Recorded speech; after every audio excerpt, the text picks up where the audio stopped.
Bueno, mucho gusto, soy Camilo Navarrete, soy biólogo marino de la Universidad del Paraíso y realicé mi trabajo de investigación de tesis en el Laboratorio Ambiental Costero de la Universidad de Playa Ancha, el laboratorio láser. Y en mi tesis investigué sobre si cambiaba o no la fotosíntesis de una alga parda conocida como güiro negro también conocida aquí en la costa de Chile, si cambiaba su fotosíntesis durante un eclipse de sol. El eclipse ocurrió el año pasado, el 2019, en el 2 de julio. Bueno, esta investigación fue realizada bajo un proyecto Fótesis de iniciación a cargo de la directora del laboratorio láser, la doctora Paula Celis.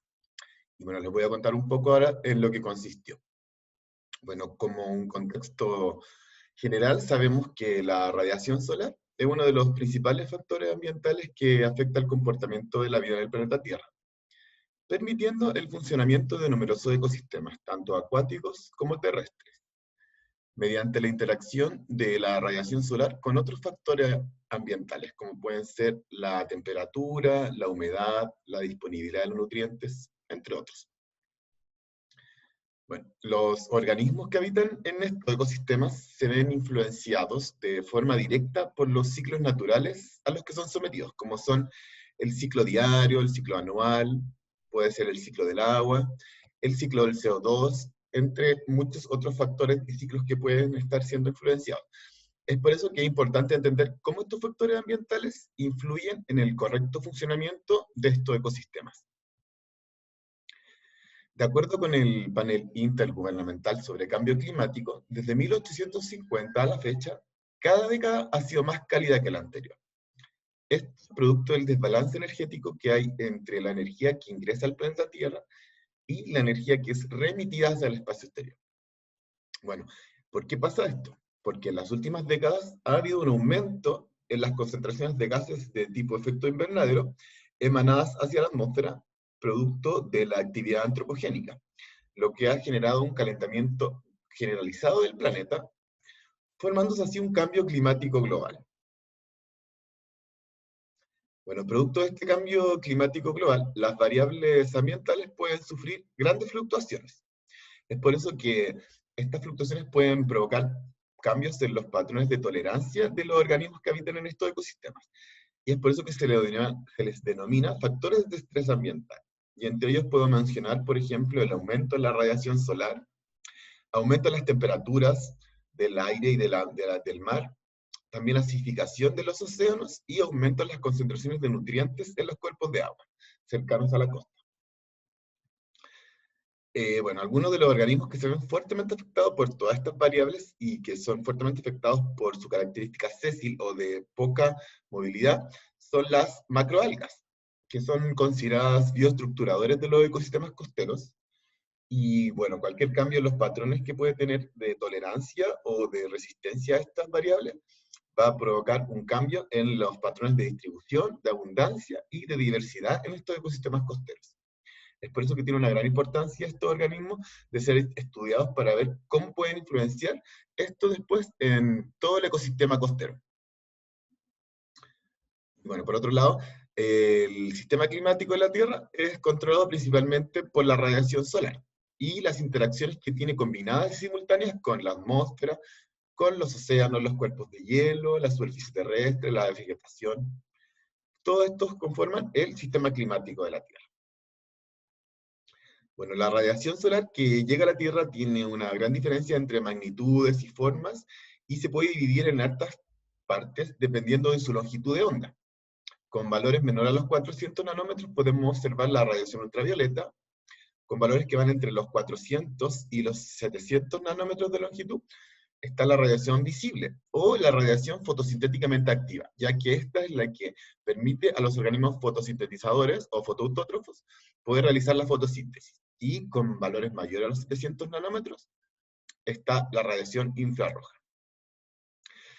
Luego de que la radiación solar ingresa al planeta Tierra, gran parte de esta es consumida o difundida por los gases presentes en la atmósfera. Un ejemplo de ellos puede ser el ozono, que absorbe un 95% de la radiación solar que va entre los 250 y los 320 nanómetros. Es decir, bastante radiación ultravioleta. Y por otro lado también podemos mencionar el vapor de agua, que absorbe entre un 80 y 95% de la energía solar, que va entre los 940 y los 1870 nanómetros. Bastante energía infrarroja. Bueno, luego de sufrir estos fenómenos de absorción y esparcimiento de los rayos del sol, lo que queda de estos rayos del sol, el cuerpo de agua absorbe casi por completo esta radiación. Un evento abrupto en los cambios de la radiación solar incidente en la Tierra son los eclipses de sol, un fenómeno astronómico que ocurre con las posiciones relativas del Sol, la Luna y la Tierra. El Sol vendría siendo el emisor luminoso, la Luna sería el cuerpo opaco que intercepta la luz del Sol y la que proyecta una sombra sobre la superficie de la Tierra. Esta sombra está compuesta por dos zonas. La zona umbral o sombra interna, donde el eclipse se va a dar de forma total. Y también está la zona penumbral o sombra externa, donde el eclipse se va a ver de forma parcial. Bueno, ¿cómo se producen los eclipses? Por estas posiciones relativas y ocurren en mareas sisigias en luna nueva. Y ocurre la coincidencia en que la órbita de la Luna y la órbita de la Tierra están en una fase coplanaria o muy cercanas a esta. Aquí podemos observar unas fotografías tomadas el día 2 de julio del 2019, aquí en la bahía de Valparaíso, donde podemos observar las primeras fases de la formación del eclipse de sol. Y bueno, producto del efecto de rotación de la Tierra y traslación de la Luna, la sombra que se proyecta sobre la Tierra provoca un barrido sobre la superficie. Este barrido tiene una longitud de unos 14 kilómetros de largo y 14.000 kilómetros de largo y 273 kilómetros de ancho, lo que equivale a menos del 0,5% de la superficie terrestre. Hacia los laterales de este barrido son los lugares donde se va a observar el eclipse de forma parcial.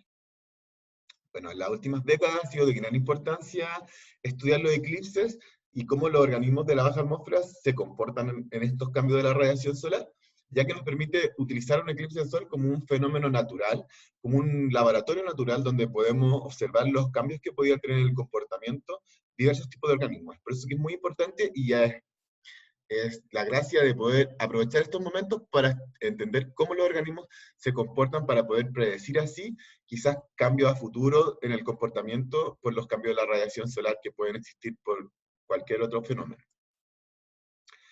Organismos que se ven fuertemente afectados por los cambios de la radiación solar son los productores primarios o organismos fotoautótrofos.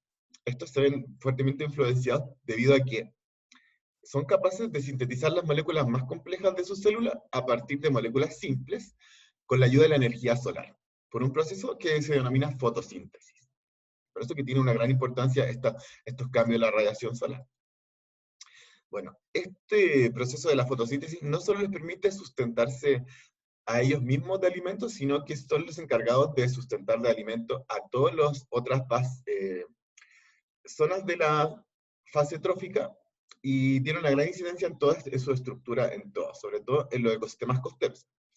Y muchos estudios de productividad primaria en estos organismos son de distinta importancia en distintas áreas también. Por ejemplo, para estimar los patrones de la explotación pesquera sobre algas de importancia económica, pudiendo predecir qué es lo que pasará con la explotación.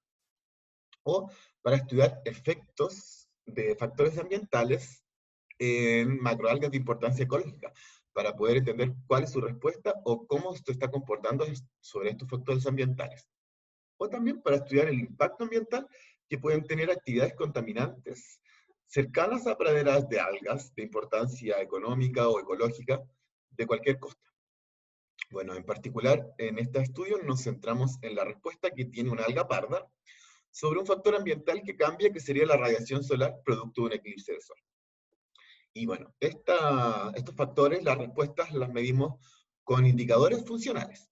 Y estos indicadores funcionales, así a grandes rasgos, se pueden dividir en la productividad fotosintética, que vendría siendo cuánta fotosíntesis se está creando por esta alga con estas distintas radiaciones solares.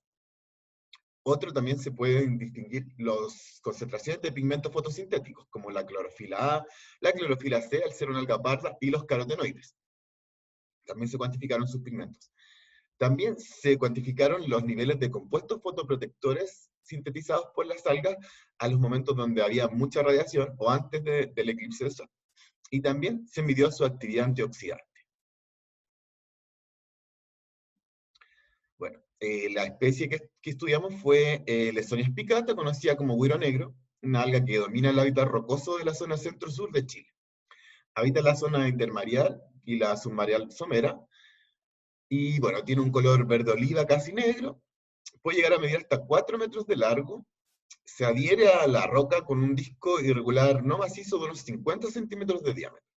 De él pueden surgir numerosos estipes, y bueno, se pueden observar frondas fértiles en primavera, así que eso. Su importancia ecológica radica en el rol bioingeniero y estructurador de los ecosistemas costeros, lo que permite darle un hábitat propicio para la coexistencia de numerosas especies de invertebrados, de peces y plantas, lo que les da un hábitat propicio para áreas de desove, sustrato de asentamiento de numerosas especies de larvas, zona de refugio contra la depredación o sectores de crianza para juveniles. Y su importancia económica radica en el elevado contenido de ficocoloides, que son llamados alginatos y son utilizados como espesantes en la industria alimenticia o cosmocéutica, por ejemplo. Bueno, y todo esto nos hizo hacernos la pregunta, como, ¿qué pasará, como estos organismos viven prácticamente de la radiación solar, qué pasará con la fotosíntesis de esta alga parda durante un eclipse de sol? ¿Cómo se comportará? Y bueno, para esta respuesta, aquí les podemos detallar un poco sobre el diseño experimental que tuvimos. Bueno, las muestras fueron tomadas en la playa Cochoa, la playa que queda como al norte de la bahía de Valparaíso. Fueron tomadas el día 2 de julio del 2019, el día que ocurrió el eclipse de sol, que en la bahía de Valparaíso cubrió 92% de la radiación solar, lo que no es menor. El eclipse, bueno, el experimento tuvo dos etapas. Primero, tuvo una etapa donde se midió su fotosíntesis, su fotoprotección, sus compuestos fotoprotectores y su actividad antioxidante previo al eclipse, y luego a las 3:20 de la tarde comenzó el eclipse, tuvo su máximo a las 16:36 y finalizó a las 17:43. En cada una de estas horas fueron medidas su actividad bioquímica y su fotoprotección. Bueno, y los resultados que pudimos obtener fueron resultados muy interesantes y divertidos de mostrar, por eso que estamos ahora presenciando aquí esto. Y bueno, se pudo observar que su productividad fotosintética hubo una caída en la fase de la exposición al sol, pero sí mostró una recuperación en la fase del eclipse, así que su productividad fotosintética subió al momento del eclipse. Lo mismo ocurrió con los pigmentos, que hubo una caída en su concentración de pigmentos cuando tenía exposición al sol, pero hubo una recuperación de estos pigmentos al momento del eclipse. También se observó que los compuestos fotoprotectores, claramente al momento de la exposición al sol, eran mucho mayores, como un buen estado de salud, comparados con los compuestos fotoprotectores al momento del eclipse. Todo esto muestra que esta alga tiene una muy buena fotoaclimatación en estos momentos de la radiación solar y cambia dependiendo de esta actividad, ¿verdad? Y en la fase de exposición al eclipse de sol y en la fase anterior a esta, se demostró que el alga tenía una alta capacidad antioxidante. Entonces se puede decir que todo esto es una indicación de que esta alga tenía muy buen estado de salud y una muy buena aclimatación para este cambio de radiación. Por lo que podemos concluir una alta aclimatación del alga Lesonia spicata, una muy buena fotoprotección en el momento de la exposición al sol, y también una alta capacidad antioxidante durante todo el experimento. Lo que nos demuestra que Lesonia spicata responde de una manera eficaz y rápida a los cambios bruscos en la radiación solar producto de un eclipse de sol, lo que demuestra un buen estado de salud y una buena respuesta de esta alga. Bueno, quiero agradecer mucho por la audiencia, espero que les haya gustado un poco la charla, que quería explicar un poco de lo que realicé. Agradecer también a los chicos del Laboratorio Láser, que me permitieron trabajar con ellos, me dieron muchas técnicas y hubo muy buena onda de la Universidad de Playa Ancha. También agradecer a la Universidad de Valparaíso con la Universidad de Playa Ancha por permitirnos esta instancia. Agradecer al proyecto Fondos de Citinización, donde realicé esta investigación. Y bueno, nada, agradecerles su audiencia, esperando que les haya gustado mucho, quedo atento a cualquier comentario y espero que le haya gustado. Y agradecido de cualquier instancia para poder comentar sobre ciencia y hablar sobre los eclipses de sol de distintas áreas, como esta que sería como la biología marina o la biología ambiental, ¿verdad? Bueno, muchas gracias, me despido, como era Camilo Navarrete mi nombre, y muchas gracias.